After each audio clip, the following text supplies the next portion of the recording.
The truth is, a lot of us didn't have a choice into the kind of environments we were either raised in, lived in, or matured into.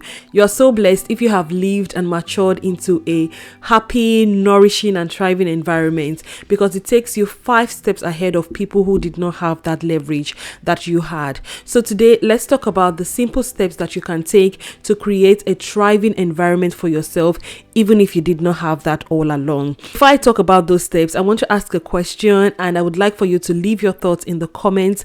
Do you think that your environment played a key role into where you are currently today, into the phase of life that you're in? Do you think your environment had a role to play?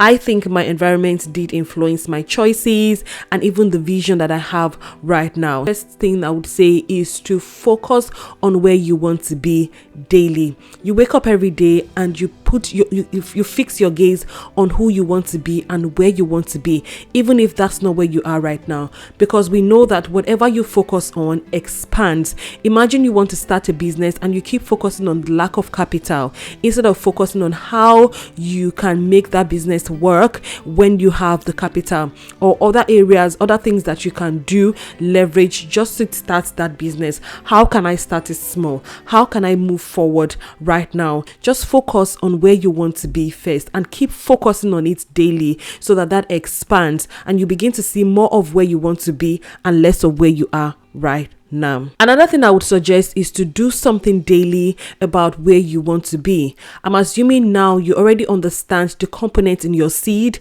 as we discussed in the last video, and you know the kind of environment it takes for your seed to thrive. One thing you should do is to do something every day about it.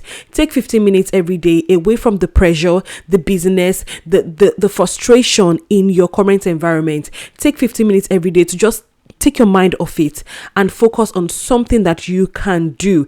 If 15 minutes every day to pray, it's not a bad idea. 15 minutes every day to research, 15 minutes every day to speak to somebody, it's very important, and it will go a long way in creating that kind of environment that you can thrive in. And the third thing I would suggest is to step out of your current environment.